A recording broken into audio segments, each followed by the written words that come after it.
Salom hammaga. Men ismim Yo'ldosh O'matoy To'lqinova. Men hozirgi kunda kambag'allikni qisqartirish va bandlik vazirligida AKT va yoshlar masalasi bo'yicha vazir maslahatchisi lavozimida ishlab kelmoqdaman. Bugun biz sizlar bilan kelajakni o'z qudrati bilan o'zgartirishga ega bo'lgan, ya'ni yangi tushuncha hozirgi kunda ommalashib kelayotgan va hamma uchun qiziq bo'lgan startaplar to'g'risida suhbatlashamiz.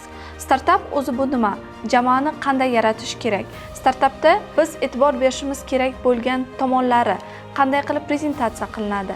Jamoada kimlarni ishga olish kerak? Bularning hammasini bugun biz o'zimizning qisqa darsimizda suhbatlashib o'tamiz. Aziz yoshlar, bugun biz sizlar bilan startap o'zi bu nima? Jamoani qanday yaratish kerak?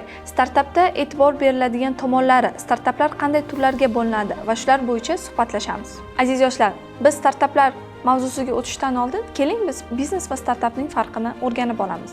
Biznes bu startapdan farqli o'laroq ommada mavjud bo'lgan g'oyani amalga oshirish, ya'ni buning xavf-xatarlik darajasi startapga nisbatan kamroq bo'ladi. Mana masalan, siz bitta magazin ochdingiz va unda non sotmoqchisiz. Bu nonni doimiy ravishda ishlab chiqarib sotishingiz, ya'ni bozorda mavjud an'anaviy urf-odatlarga asoslangan holda non ishlab chiqarishingiz bu biznes hisoblanadi. Lekin agar siz hamma nonvoylarni birlashtiradigan yoki non magazinlarini birlashtiradigan biror bir platforma yaratmoqchi bo'lsangiz, ya'ni biz an'anaviy tizimdan farqli o'laroq texnologik qanaqadir muammoga texnologik yechim berishimiz bu startap hisoblanadi. Ya'ni aslida siz qandaydir muammoni o'ylab, uning yechimini texnologik ravishda berishingiz bu startap. Startaplar hozirgi kunda turli xil yo'nalishlarga bo'linadi, turli xil sohalarda. Bu bo'lishi mumkin medtech, fintech, edtech, agrotech va ijtimoiy startaplar. Bularni yanada ko'plab yo'nalishlarga bo'lishimiz mumkin. Edtech deganda bu educational, ya'ni ta'lim startaplari, fintech moliyaviy startaplar, agro, ya'ni qishloq xo'jaligiga oid bo'lgan ularning qandaydir muammolarini olib, ularga yechim berishingiz, bu ham agrotech deb ketishadi. Agro startaplar, ya'ni qishloq xo'jaligiga oid startaplar. Medtech, ya'ni siz meditsina sohasi vakili bo'lsangiz ham, siz o'sha o'zingizni, ya'ni ish jarayoningizdagi muammolarni ko'rgan holda unga qanaqadir yoki kimdir o'zingiz jamoangizga, ya'ni tech guru deyshadi. Hozir u jamoa haqida qisqacha ma'lumot berib ketaman.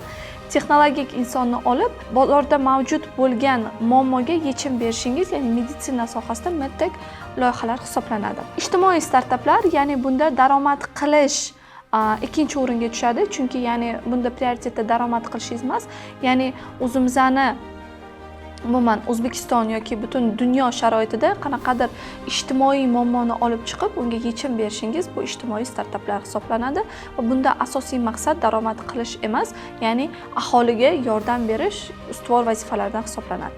Startapning yaralishi birinchi sizda g'oyani o'zingiz biznes plan sifatida qog'ozga tushirib olasiz. Undan so'ng minimum viable product, ya'ni MVP, o'zingizning startapingizni MVPsini ishlab chiqasiz va uni investorga taqdimot qilasiz. Investor moliyalashtirishga, ya'ni o'sha rozi bo'lgandan so'ng uni o'sha bozorga tayyor holda kengaytirish usullarini, ya'ni market butun bozor sharoitiga mos keladigan loyihani amalga oshirishni boshlaysiz.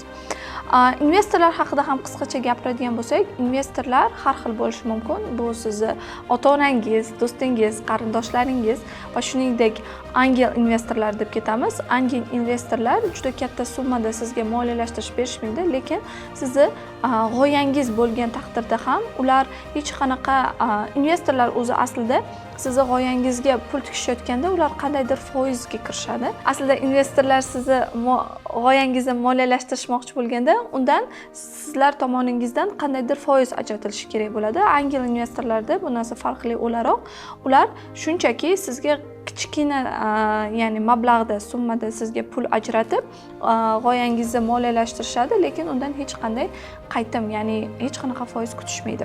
Shuningdek, venture capitallar bor, ya'ni bu ham investorlarning uyushmasi. Siz ularga borib o'z g'oyangizni taqdimotini qilish imkoniyatiga ega bo'lasiz. Aziz do'stlar, keling hozir jamoa yaratilish haqida gaplashib o'tamiz. Jamoada qatnashishi, ya'ni siz startap g'oyani amalga oshirmoqchisiz va sizning jamoangizda bo'lishi kerak bo'lgan eng muhim 4 ta inson haqida suhbatlashamiz.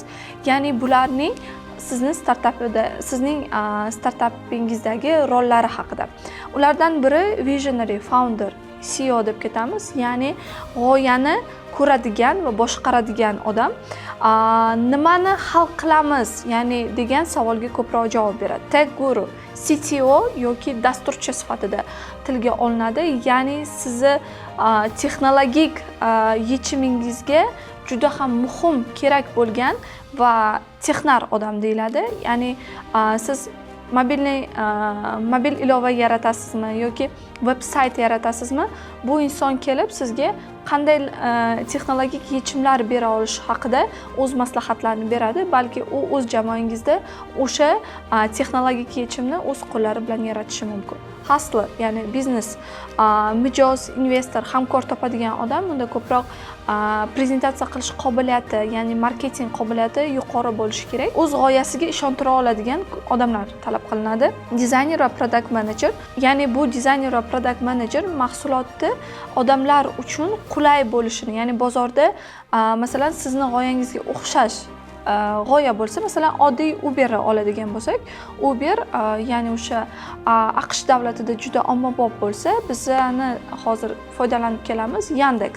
Ya'ni bu Uber bilan Yandex ham bitta yechim, lekin ikkita bozorga moslashtirilgan g'oyalar ham bo'lishi mumkin. Ya'ni siz butun dunyodagi qanaqadir 10 yil yoki 5 yil oldin amalga oshirilgan startapni o'zimizni bozorga moslashtirish jarayonida, ya'ni redesign, ya'ni o'sha product manager bilan o'sha product manager o'rganadi. Ya'ni uning boshqa g'oyalarning afzalligi nimada bo'lgan, kamchiliklari nimada bo'lgan va o'sha kamchiliklarni takrorlamasligi uchun o'z maslahatlarini berib, loyihani yanada optimallashtirish jarayonida qatnashadi. Product managerning asosiy roli shundan iborat. Startaplarda biz e'tibor berishimiz kerak bo'lgan eng muhim jihatlardan biri motivatsiya, bir-birini tushunish, moslashuvchanlik, ya'ni g'oya ya'ni ishlash jarayonida, g'oyani o'zgartirish jarayoniga duch kelganimizda jamoa bu narsaga tayyor bo'lishi va bir-birini tushunib ishlashi muhim ahamiyat kasb qiladi. Keling, hozir biz butun dunyoda startap qachon yaratilgani va qachon bu ommaga kirib kelgani haqida gaplashamiz. Aziz do'stlar, keling hozir butun dunyoga mashhur bo'lgan startaplar haqida gaplashsak. Bular Apple, Microsoft, Facebook, Amazon, Google va hozirgi kunda hammamiz ishlatib kelayotgan ChatGPT, Midjourney, DeepSeek, Gemini startaplari, ya'ni sun'iy intellekt startaplari haqida gaplashamiz, lekin ulardan oldin startaplar o'zi nechinchi yildan boshlab kirib kelgan. Startaplar 1970-1980-yillarda yaratilgan startaplar. Apple, Microsoft, ya'ni bu startaplarning asosiy vatani Silikon vodiysi hisoblanadi. Ya'ni hamma startap egalari uchrashadigan, hamma suhbatlashadigan o'sha Silikon vodiysi.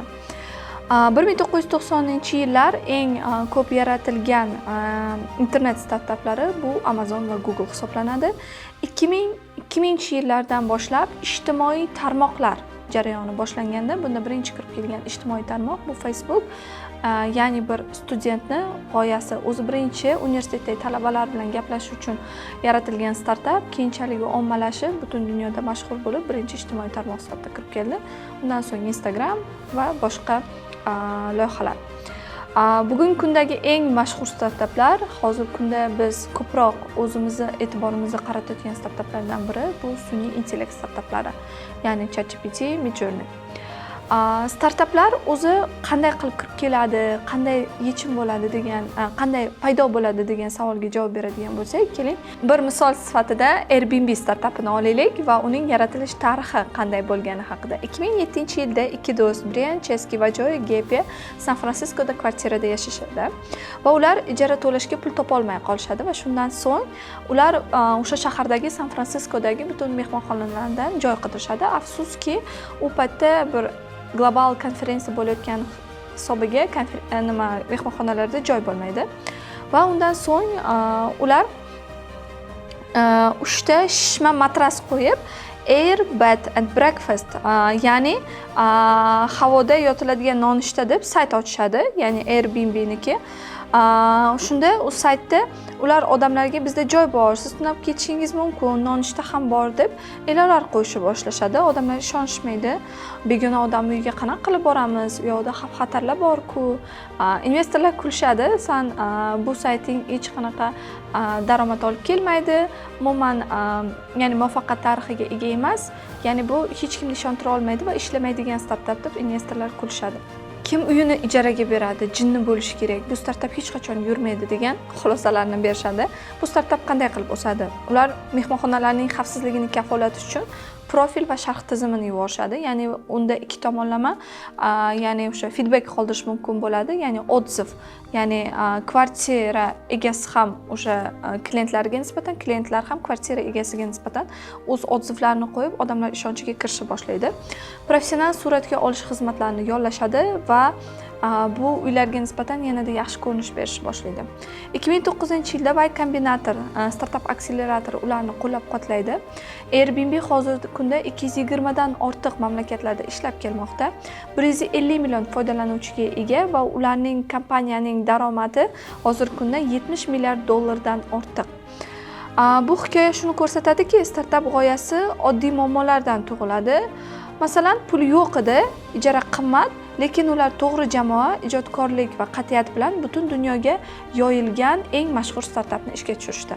Aslida har bir startapning yaratilish tarixi ham o'ziga xos, ya'ni tarixlarga ega. Oddiy Google'dan oladigan bo'lsak, o'sha o'zini garajida kompyuterlarni qo'yib, o'zini o'rtoqlari bilan yaratishni boshlashadi. Masalan, Apple tarixini olib qaraydigan bo'lsak ham, Steve Jobs bilan Steve Wozniak, ya'ni ikki o'rtoqlar startapni yaratish jarayonida nom qidirishayotganda shunda olmani tishlab, stol ustiga qo'yib, bo'ldi, Apple qilamiz deb, o'sha logo qilib, hozir dunyoda butun mashhur bo'lgan Apple kompaniyasiga asos solishadi. Siz o'ylayotgan startaplar yoki siz startapni boshlayotganingizda har doim ham hamma startap muvaffaqiyatga uchrayvermaydi. Ko'pincha bozordagi 10%, ya'ni har yili amalga oshiriladigan startaplarning 10% muvaffaqiyat tarixiga ega bo'ladi. Masalan, siz 10 ta startapni amalga oshirayotgan bo'lsangiz, ulardan bittasi yoki ikkitasi ya'ni muvaffaqiyatga erishsa, bu degani siz juda yaxshi natija ko'rsatdingiz deb hisoblasangiz ham bo'laveradi. Keling endi elevator pitch haqida gaplashamiz, ya'ni o'z nomidan kelib chiqqan holda liftda prezentatsiya qilish. Bu jarayon qanday boshlanadi? Tasavvur qiling, siz mashhur investor bilan birga bir liftga tushib qoldingiz. Investor bilan birgalikda birinchi qavatdasiz va siz ikkinchi qavatgacha bo'lgan jarayonda o'z g'oyangizni 30 yoki 60 soniyada uzoqlikda tushuntirish imkoniyatiga ega bo'lishingiz kerak. Chunki aslida siz har doim prezentatsiyani boshlashdan oldin sizning prezentatsiyangizni birinchi slaydi bo'ladimi yoki sizning gapingizni birinchi nutqi bo'ladimi? Siz investorni shundoq qilib ushlab olishingiz kerak. Qanday? Masalan, siz 30 soniya ichida mana masalan, ijara qimmat, oddiy Airbnb'ni elevator pitch haqida gapiradigan bo'lsak, ijara qimmat, mehmonxonalarda joy yo'qligi uchun biz odamlarni uydan bir xonani masalan ijaraga berish imkoniyatiga ega bo'lamiz. Yoki o'sha ijaraga berish imkoniyatiga ega bo'lgan platformani yaratdik. Bo'ldi.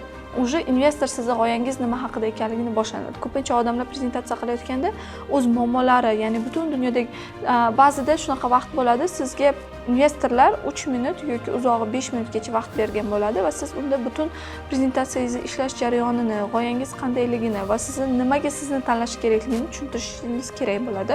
Va shu jarayonlarda qisqa, lo'nda va boshlangan 30-60 soniyalik elevator pitch bu liftda bo'ladimi, ya'ni investor uchratganingizda bo'ladimi yoki investorlarning oldidagi nutqingiz bo'ladimi, shu 30-60 soniya juda ham muhim ahamiyatga ega hisoblanadi. Keling hozir Airbnb'ni elevator pitch haqida gaplashamiz. Mehmonxonalar qimmat, ko'pincha to'lib ketgan. Biz sayyohlarga arzonroq va qulayroq variant taklif qilamiz. Odamlar o'z uyidagi bo'sh xonalarni ijaraga beradi. Biz bu jarayonni xavfsiz va qulay qilamiz. Airbnb bu uylarni yangi mehmonxonalarga aylantiruvchi platforma. Mana ko'rdingizmi? 30 soniyada Airbnb o'z loyihasini tushuntirish imkoniyatiga ega bo'ldi. Elevator pitch tarkibi haqida gapiradigan bo'lsak, unda siz qaysi muammoni ko'ryapsiz va siz uni qanday qilib hal qilasiz? Ya'ni bu yechim, nega endi, nima uchun hozir bu muhim? Farq sizni boshqalardan nima ajratadi? Masalan, biz tezkor matching algoritm ishlatamiz, boshqa platformalarda yo'q. Yoki nega endi biz desa, bozorda onlayn ta'limga talab keskin agar ta'lim sohasida platforma yaratayotgan bo'lsangiz. Masalan, yechim, bizni onlayn platforma yaratamiz, talabalarga 1 daqiqada repetitor topishga yordam beradi. Call to action, eng oxirgi etapi, investor yoki tinglovchidan nima xohlaysiz? Bizga dastlabki $50,000 investitsiya kerak, shunda 6 oyda 10,000 foydalanuvchiga chiqamiz. siz har bir elevator pitch tarkibidagi muammo yechim nega endi farq call to action muammolariga aniq qisqa lo'nda javob bersangiz siz investorni jalb qila olasiz va investor sizni o'sha muammoni va yechimni to'g'ri ko'ra olishingizga asoslangan holda sizga bo'lgan ishonchi yanada ortadi. Endi startap g'oyasi uchun yechim beradigan sun'iy intellekt platformalari haqida gaplashamiz. Ulardan biri birinchisi ChatGPT, Gemini yoki DeepSeek. Ya'ni bunda siz o'z startap g'oyangiz uchun biznes plan tuzib olish imkoniyatiga ega bo'lasiz. Ya'ni marketing strategiyasi yoki elevator pitch yozishda ishlatiladi. Startap jamoasi uchun brainstorming, fikr almashish vositasi sifatida juda ham qulay. Ikkinchisi Idea Buddy sun'iy intellekt yordamida startap g'oyasini bosqichma-bosqich rivojlantirish imkonini beradi. Bozor tahlili, mijoz profili va biznes modelini tuzib beradi. Investorlar uchun tayyor ideya plan yaratadi. Copy AI Jasper marketing va reklama matnlarining AI yordamida yaratadi. Startap g'oyani auditoriyaga to'g'ri yetkazishga yordam beradi. Slogan, pitch, blog yozish uchun juda ham foydali hisoblanadi. Figma AI startap g'oyasini dizaynini sizga o'sha yaratishga yordam beradi. Ya'ni siz o'zingizni g'oyangizni promptini tekst orqali yozish orqali siz uni Figma dizaynini Figma AI orqali yaratish imkoniyatiga ega bo'lasiz va undan so'ng siz o'sha Figmada prototip degan ko'rsatish tugmasiga bosish orqali investorlarga prezentatsiya qilish jarayonida o'zingizning loyihangizni prototipini ko'rsatish imkoniyatiga ega bo'lasiz. Va unutmang, bu faqatgina tekst orqali g'oyani to'g'ri yozish va har bir funksiyani to'g'ri keltirish orqali. Undan keyin esa Notion AI, Runway ML, Google Cloud va Vertex AI. Notion AI ya'ni bu jamoa bilan suhbatlashish, kunlik zadachalarni qo'yish uchun muhim ahamiyatga ega. Ya'ni o'shanda siz uchun dashbord yaratiladi va unda siz o'sha not qilib, ya'ni har bitta zadachani jamoangiz bilan birgalikda almashish imkoniyatiga ega bo'lasiz. Runway ML ya'ni bunda loyihangiz uchun qisqa videoroliklar yaratish imkoniyatiga ega bo'lasiz. Google Cloud esa o'zingizning loyihangizni ya'ni ma'lumotlarni saqlash imkoniyatiga ega bo'lasiz va bu juda ham muhim ahamiyatga ega. Ya'ni bu boshlang'ich etapdagi startaplar uchun juda ham muhim. Ya'ni sizda faqat g'oya bor va uni investorga ko'rsatmoqchi bo'lsangiz, mana shu sun'iy intellekt platformalaridan foydalanishingizni maslahat berib qolgan bo'lardim. Endi keling, biz prezentatsiya turlari haqida gaplashamiz. Ya'ni siz qanday muhitda, qanday prezentatsiya olib borishingiz kerakligi haqida. Startap g'oyasini prezentatsiya qilish usullaridan biri boya aytib o'tganimizdek, elevator pitch. Ya'ni siz qanaqadir networking tadbirida o'tiribsiz va siz 30-60 soniyada, ya'ni investorlar muhitida o'zingizning g'oyangizni tushuntirib berish orqali ularning e'tiborini jalb qilish imkoniyatiga ega bo'lasiz. Undan keyin esa bu investor pitch deck, ya'ni bu hackathonlarda ko'pincha siz o'sha 3 kun ichida g'oyangizni yaratganingizdan so'ng 5-10 daqiqalikda PowerPoint yoki Google Slidesda o'sha muammongizni yechimini berasiz. Bunda ko'pincha muammo kimning qanday muammosini hal qilasiz, yechim sizning mahsulotingiz, bozor mijozlar hajmi va imkoniyat haqida gaplashasiz, raqobatchilar va ustunliklaringiz, biznes modelingiz qanday pul ishlaydi, jamoa, moliyaviy prognoz va kerakli investitsiya. Demo prezentatsiya bu ko'pincha MVP uchun foydalanadi. Demo prezentatsiyaning davomiyligi 3-5 daqiqagacha bo'lishi mumkin. Ya'ni bunda siz o'sha qachon ishlatiladi bu startap tanlovlarda, akseleratorlarda tayyor ilova yoki prototipni, ya'ni o'sha ilovani yoki veb-saytingizni ko'rsatish orqali har bitta funksiyasini o'sha investorlarga tushuntirib berasiz. Bu ko'pincha demo pitch bu o'sha mobil ilovani yoki veb-saytni ko'rsatish uchun ishlatiladi. Storytelling presentation, ya'ni storytelling prezentatsiya deymiz. Bu ko'pincha g'oyani quruq faktlar bilan emas, hikoya tarzida yaratish deyiladi. Ya'ni masalan, ketishingiz mumkin, bir do'stim talabalar yotoqxonasida joy topa olmay qiynaladi. Shu muammo uchun yechim izlab platformani yaratdik.